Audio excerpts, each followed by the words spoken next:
The year was 1882, and Missouri's rolling fields were cloaked in fog as autumn crept through the heartland.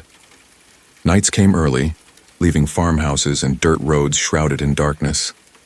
It was here, in the quiet towns and lonely stretches of farmland, that the lantern man began to appear, a figure whispered about in kitchens and church halls, yet seen by only a few. In the late months of 1882, a strange unease began to settle over the rural stretches of Missouri.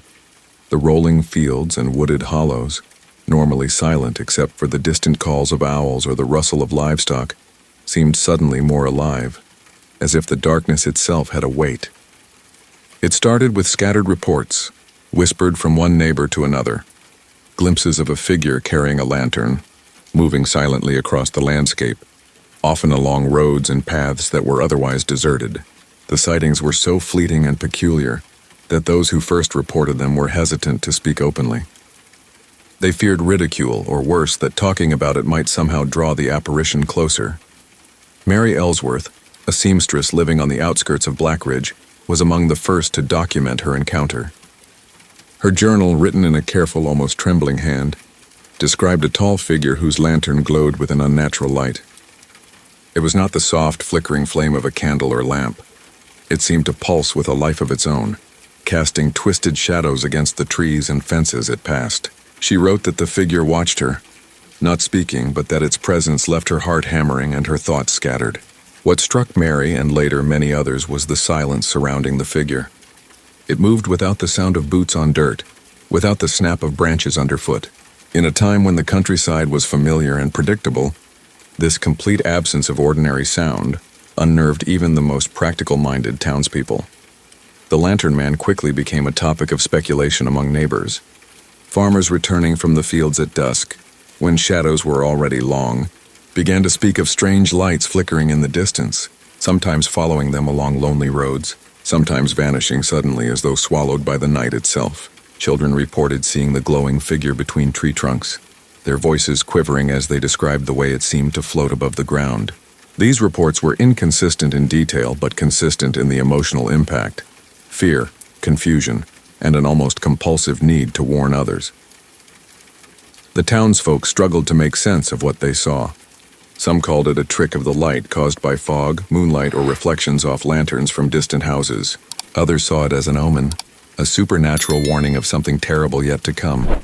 In a region steeped in folklore and oral storytelling, these interpretations carried weight. Stories of spirits or wandering souls were common, and the lantern man quickly became woven into local legends, a figure both dreaded and inexplicable.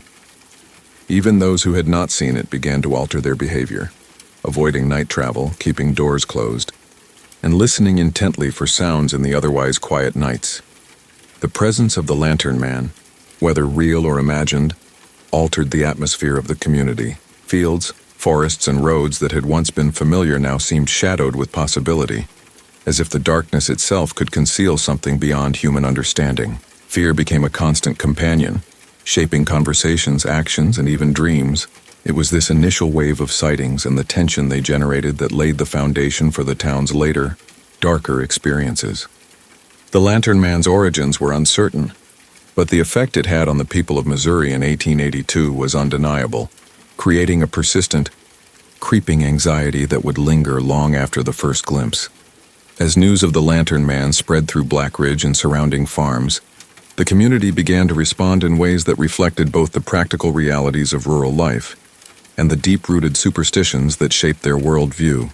Unlike the bustling towns of larger cities, Missouri's small settlements relied heavily on neighborly trust and a shared understanding of the natural world. When something unexplainable entered that balance, it disrupted not only daily routines but also the very sense of safety that people took for granted.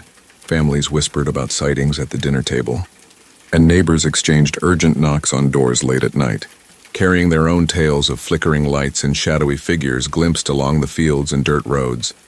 Some residents took a rational approach, attributing the sightings to natural causes: lantern light reflecting off the mist that often settled in low-lying areas, or a passing traveler hidden among trees, seemed a logical explanation. Sheriff Thomas Grady, a man of measured demeanor and practical experience, encouraged citizens not to let fear dictate their actions. He dismissed rumors of a wandering phantom as exaggeration born from anxiety and boredom during the long, quiet evenings of autumn. Yet even he could not entirely dismiss the growing number of reports, each more vivid than the last, or the palpable tension that settled over homes after dusk. Other townsfolk leaned into superstition, treating the lantern man as a harbinger of doom. Churches held extra evening services, with ministers offering prayers to protect the town from whatever spirit or entity might be lurking just beyond the trees. Mothers clutched their children close, warning them not to stray from the house after dark. In one account, an elderly farmer claimed he saw the lantern man hovering near his barn, lantern swinging, and interpreted it as a warning of impending misfortune, his crops failing, or worse, a threat to his family. These interpretations, while based on fear and folklore, influenced behavior in concrete ways. Roads were avoided, fences reinforced, and lanterns burned late into the night to chase away the unknown presence. A distinct sense of collective anxiety began to take hold. Even those who claimed to dismiss the lantern man found themselves glancing nervously toward the tree line or stepping cautiously over shadows. Social gatherings grew smaller, and conversations were often interrupted by sudden, uneasy silences. The figure's elusive nature meant that sightings could never be confirmed or fully explained, leaving a constant undercurrent of doubt and suspicion. Families watched each other closely, unsure whether a neighbor had glimpsed the same figure or was spreading a tale to instill fear.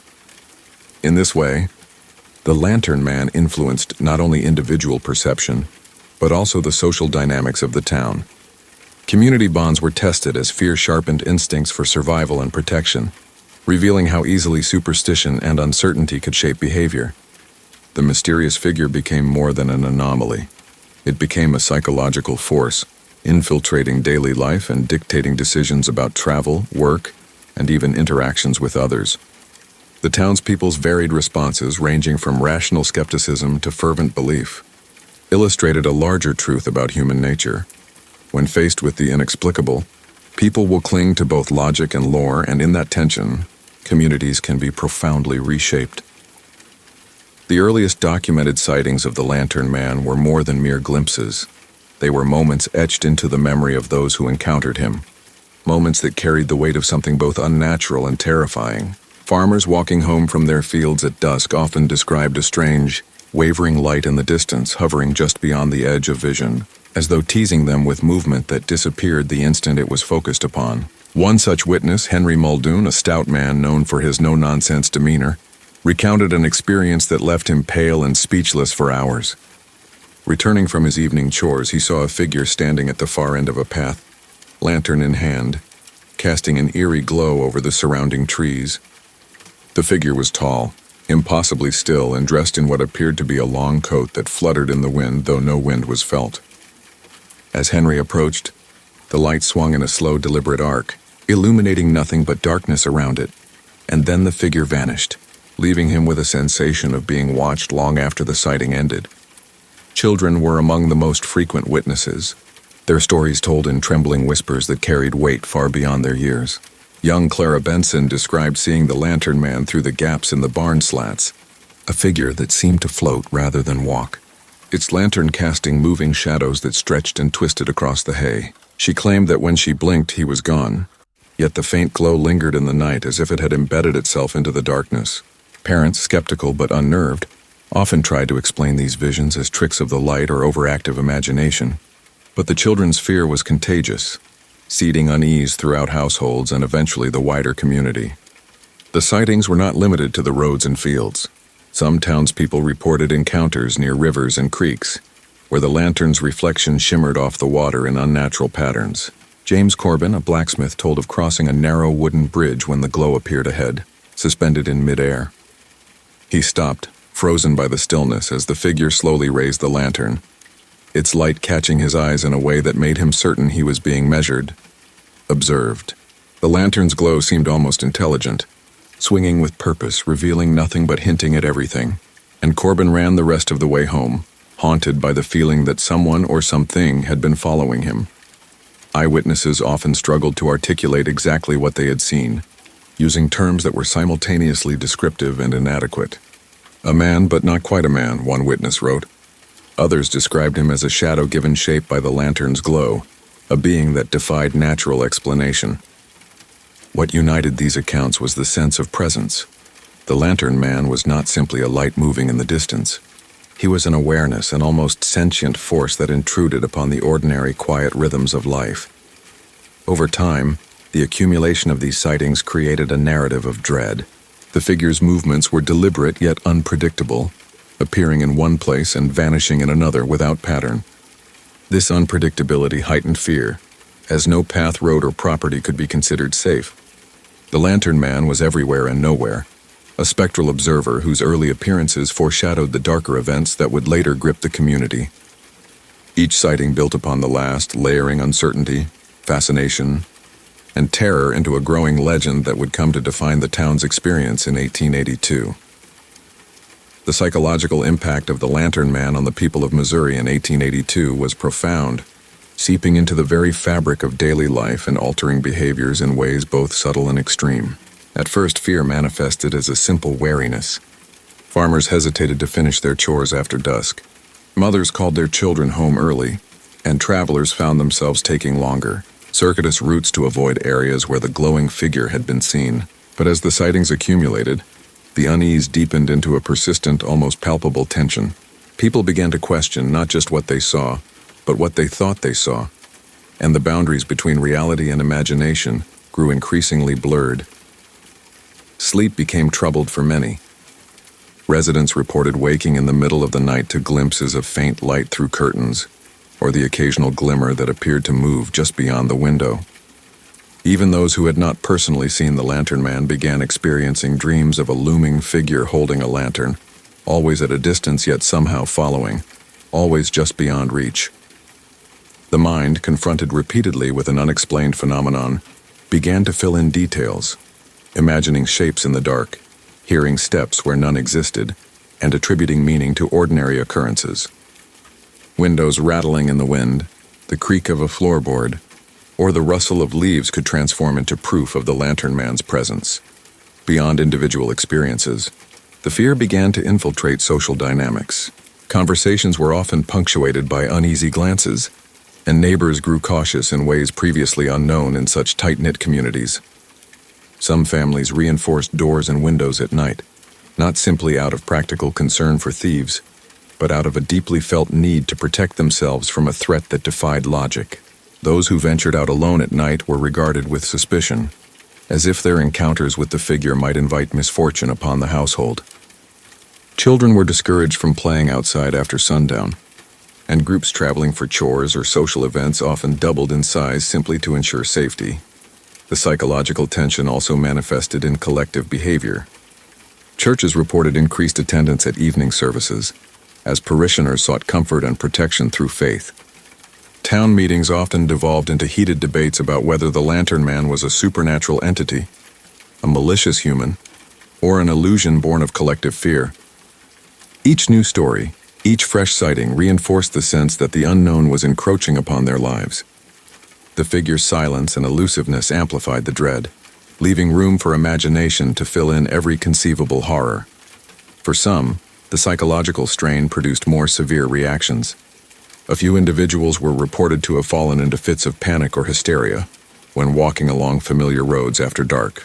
Mothers clutched their children so tightly that they could scarcely eat or sleep, convinced that the lantern man's gaze could bring harm even without direct contact. The uncertainty of when or where he might appear created a state of heightened vigilance, leaving residents perpetually on edge. In essence, the lantern man became not only a figure to be feared, but also a lens through which the community interpreted its world. Every shadow, every flicker of light became charged with meaning. The ordinary routines of rural life were refracted through this lens of anxiety, magnifying small disturbances into significant threats. The psychological toll of living under the specter of the lantern man was cumulative, growing heavier with each sighting, and it began to shape the community's perception of reality itself, setting the stage for the even darker events that were to follow. As the weeks wore on, the eerie sightings of the lantern man began to coincide with a series of inexplicable and increasingly violent events, creating a chilling connection between the spectral figure and the emergence of real-world danger. At first, the correlation seemed coincidental, Families reporting glimpses of the glowing lantern were unharmed, and the figure appeared fleeting and distant. But then the first killings occurred, sudden and brutal, leaving townsfolk terrified and scrambling for explanations.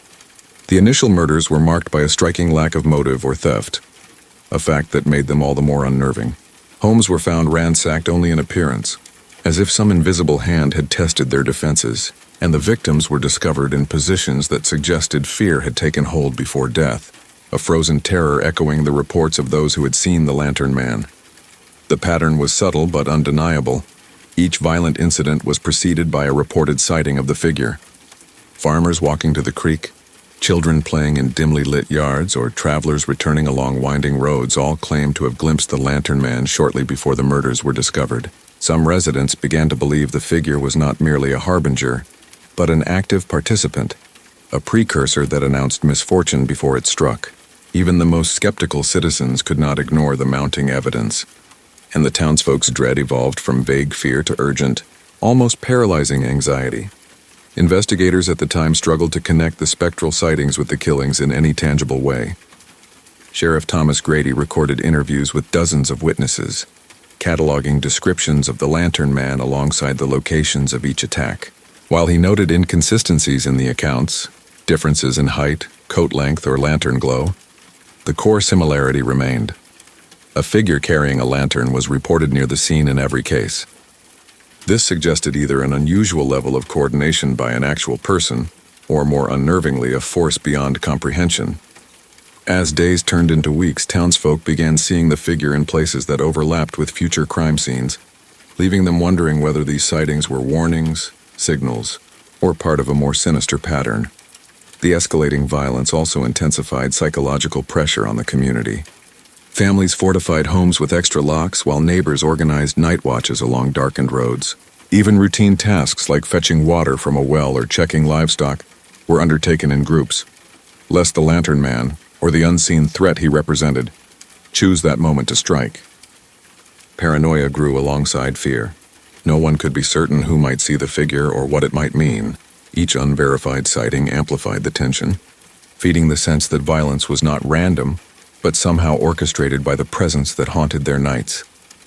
Folklore and superstition merged with stark reality, as townspeople speculated on the Lantern Man's motives. Was it an omen, a warning of coming misfortune? Or was it a manifestation of the darkness that had taken hold in human hearts, guiding the hand of a murderer? The figure's silent, deliberate movements, combined with the timing of the killings, made it impossible for the community to separate legend from fact. Fear was no longer just psychological. It had become a lens through which violence and tragedy were interpreted, shaping the collective consciousness and leaving a lingering sense that the Lantern Man was intimately connected to the very worst that had begun to unfold in Black Ridge. Eyewitness accounts of the Lantern Man offered some of the most compelling and terrifying glimpses into the unknown, providing a fragile thread of evidence amid a growing tapestry of fear. Those who reported encounters often described a figure that defied simple explanation, a presence that seemed to hover between the natural and supernatural. Each testimony varied in detail: differences in height, the shape of the lantern, even the appearance of the figure's face, but the core image remained remarkably consistent. A tall, shadowed man holding a glowing lantern, moving silently through the night. These accounts, collected by local authorities and chronicled in journals, newspapers, and personal letters, painted a picture of a being whose reality was as persistent as it was elusive. James Corbin, the blacksmith, recounted one such encounter with meticulous precision. Walking home along the riverbank after an evening at the forge, he saw the faint light dancing across the water's surface. As he approached, the figure came into view, a tall silhouette, lantern swinging, casting long, twisted shadows on the trees and rocks around him. Corbin swore that the figure did not walk but glided, and though no words were spoken, he felt an almost conscious awareness emanating from it, as if it were measuring him, testing his reaction. He fled, convinced that the figure had observed him long after he turned his back, leaving him to wrestle with both fear and fascination. Clara Benson, a young girl from the outskirts of town, offered another account that emphasized the Lantern Man's eerie intangibility. She described seeing the figure between the gaps in the barn slats, the lantern illuminating nothing but the ordinary objects of the farm, yet transforming them into shapes that seemed grotesque and alive. When she blinked, he vanished, leaving behind only a lingering glow that seemed to hover in the air for minutes afterward.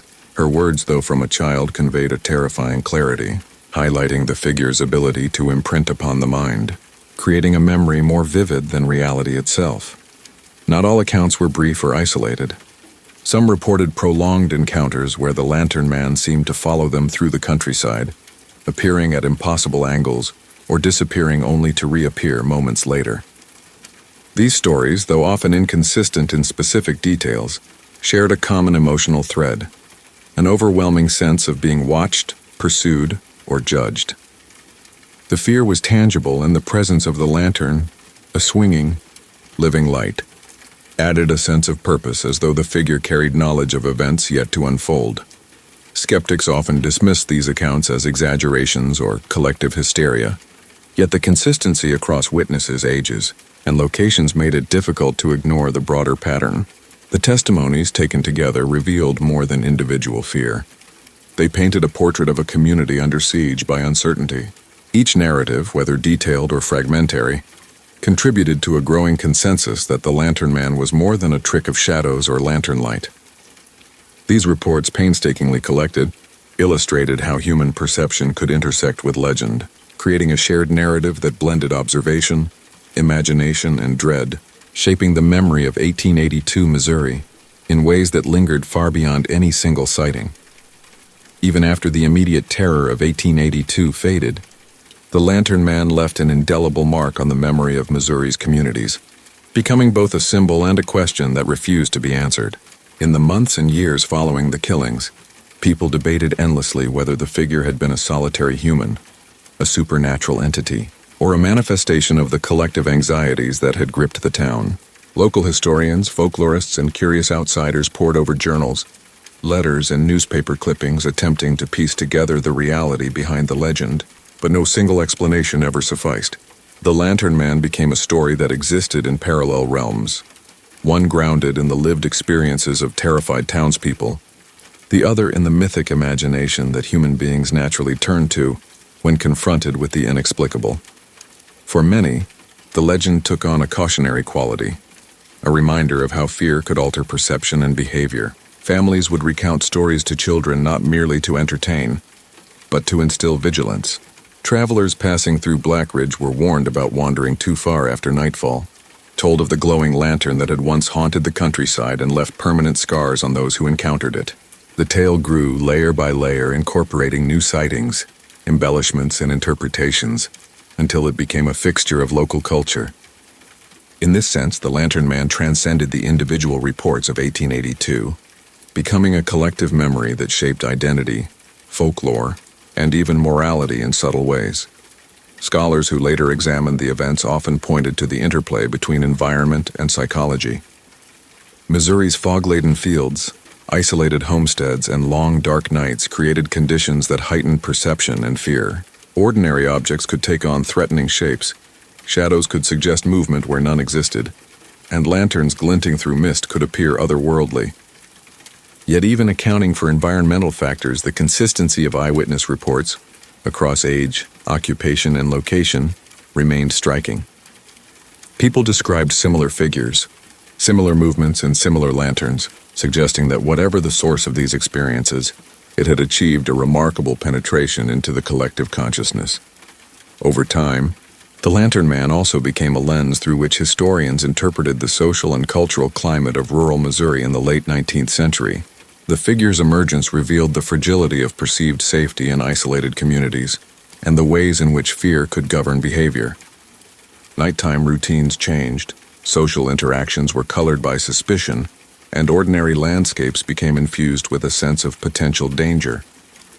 The psychological imprint of these events lingered long after the last reported sighting, suggesting that the Lantern Man's power lay not only in the physical or visual phenomenon, but in the communal response it elicited. The unresolved nature of the Lantern Man ensured that the story endured, passed down through generations with the same mixture of awe, fear, and curiosity that had gripped those who first saw him. Whether interpreted as a warning, a spirit, or a trick of the mind, the figure remained emblematic of a period when superstition, isolation, and human perception collided in ways that could not easily be disentangled. In Blackridge and surrounding areas, the Lantern Man persisted as a dark thread woven into the fabric of history. A haunting presence that continued to spark imagination, debate, and the uneasy realization that some mysteries resist explanation. Imagine standing alone on a fog-drenched Missouri road, the chill of night pressing in from every side. A lantern swings in the distance, casting shadows that twist and writhe as if alive. You hear nothing, only the whisper of your own heartbeat. And in that silence, you wonder, what else might be watching just beyond the reach of the light? The story of the Lantern Man is more than a tale of ghostly sightings or unsolved murders. It is a mirror of fear itself, a reminder of how uncertainty can take root and grow, shaping the world around us. As you sit with that thought, consider the communities that lived in 1882. Their nights forever changed by a presence that may have been human, or something far darker. We want to hear your voice. What do you think really haunted those Missouri fields?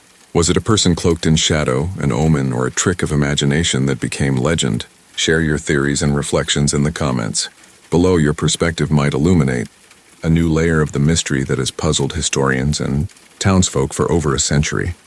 And if the chilling echo of the Lantern Man has left you wanting more, subscribe and turn on notifications. Each episode we bring you will delve deeper into the shadows of history, uncovering the unexplained, the terrifying, and the stories that linger long after the last lantern fades. Step closer to the darkness with us, but beware.